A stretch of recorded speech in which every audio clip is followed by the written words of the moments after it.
The next afternoon, Jay and Pearsall came to a hotel to pick up Pascalotto. Scar watched from his window over the parking lot. They drove off to get the girl. This is perfect. Finally, I get back the respect that I lost last year. Chief Goodall, you'd better watch it this time, or I'll see to it you die slowly. Scar walked out of his hotel room and caught a yellow taxi. He would have to find a truck so he and Pascalotto would trade off watching the abandoned house.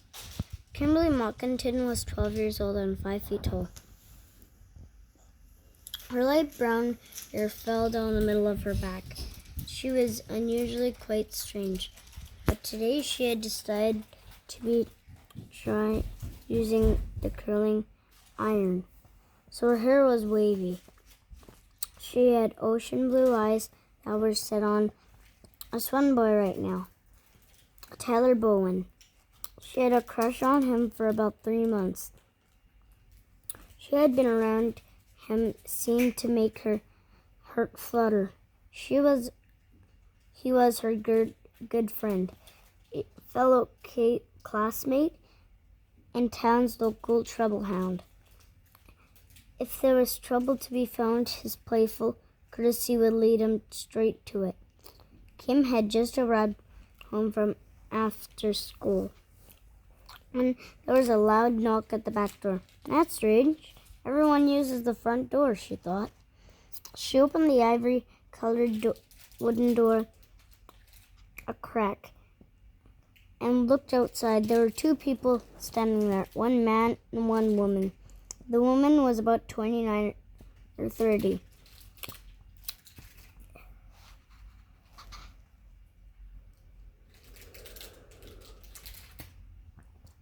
And had bright blonde hair that looked like it had been dyed. The man was, 34 or 35. He was tall and thin with short wavy black hair, a long black mustache, and piercing black eyes. She could smell the combination of cheap perfume and cheap cologne. They reeked terribly. She was now more than a little bit scared, especially by the man. Can I help you? Hello, little girl, the creepy man spoke, ignoring her question. Are your parents home? She shifted her feet uneasily. Why do you want to know? Well, you need to speak to an adult in your household. So is either of them home? The woman asked, leaning forward a little. Her sour breath wafted into Kim's face. Kimberly was still uncertain of their intentions, and she was getting more scared by the minute. If you go to the front door, I'm sure that they can help you, she said, looking past them. She noticed a big pale gray van behind the gate, in the back alley. The side door was open, and she couldn't see the driver. She started to close the door, but the man stuck his foot and then shoved his shoulder into the door. We don't want to use the front door, the man snarled as Kim fell backwards onto the slippery linoleum floor. She quickly scrambled up and ran out of the back entryway and turned left down the hall. She could hear both of them chasing and after her as she used the wall to push herself into the library.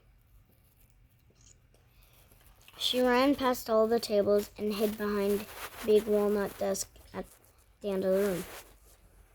She crouched there and watched through a crack between the desk and the front leg. The man entered first, following closely by the woman. The man turned and told the woman to to stand in the doorway to make sure she didn't get out. Then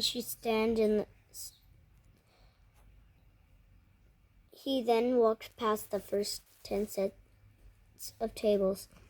Turn out the lights, Jane, he whispered back to the woman as he flipped over the first table on his left, which clattered loudly and crashed into the shelf, sending books onto the floor.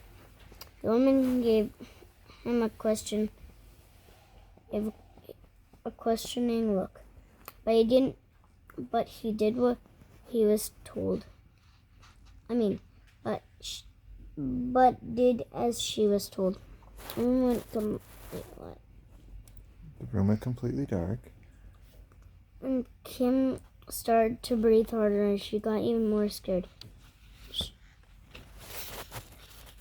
She hoped that the man could not hear her heavy breathing and her heart beating loudly. Kim couldn't see anything now except the outline of the woman standing in the doorway. There was a clicking sound and a thin beam flashlight through the darkness. The man had a flashlight. He waved it back and forth across the room. The flashlight landed on her foot. Landed on her foot once, but she didn't think he had seen it. As it seemed, he was still searching. "Little girl, I want to play a game. Do you want to play too?" he asked, and gave her a second to answer. When she didn't, he continued, I didn't think you would answer. Your silence to me means yes. So let me explain the game. It's really quite simple. The game is called hide and seek. I say hide, and you reply seek, and I will manage to find you. You got that? He started to walk forward slowly, shining the flashlight under each of the tables, saying hide every couple of seconds. She reached to her right slowly. She felt a silvery wooden chair against her hand. Then she wrapped her hand around the leg tightly. She continued to walk forward, sweeping the light in front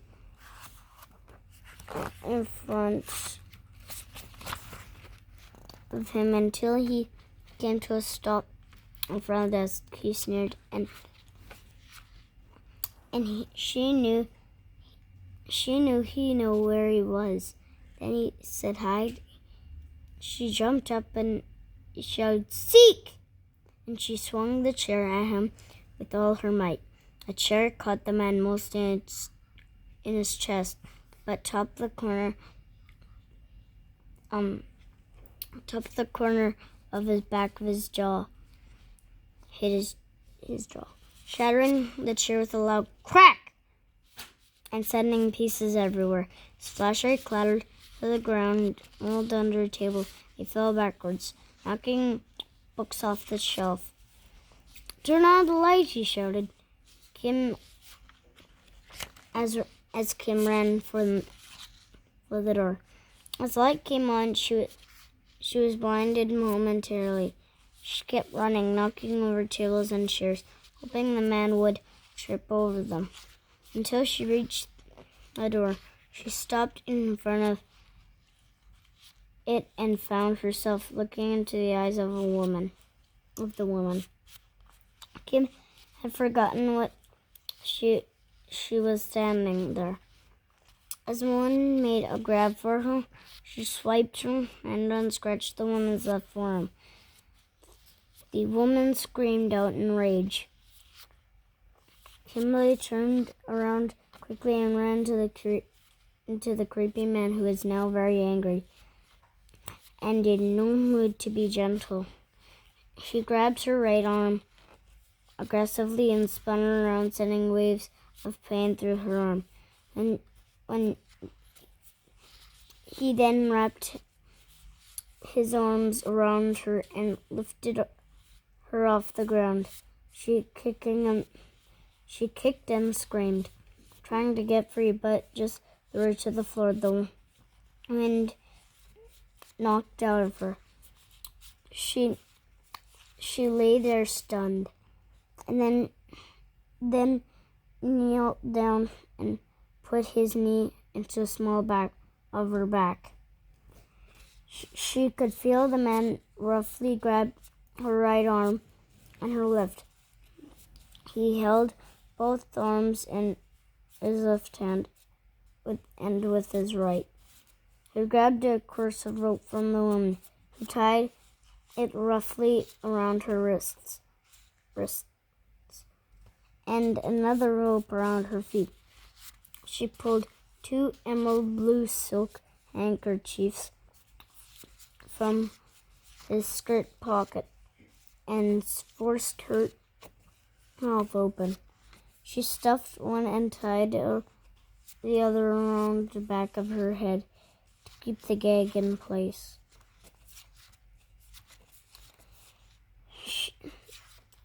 He knew her over his shoulder like a sack of potatoes.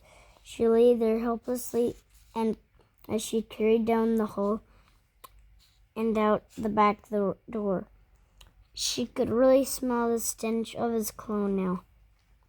They closed the door softly behind them and carried her the waiting van with the side door open. He sat her down in the middle of his seat roughly and buckled her in. The woman sat next to her, while the creepy man slammed the van door shut and sat up in front of the passenger seat. The driver turned around and looked at her. The driver was a man about 34, had brown hair like a matted dog, a king cobra tattoo below his right elbow. "Hey, kid, how's it going?" he teased. Knowing she couldn't answer, they drove off, leaving the safety of her home behind. All she could do is sob quietly.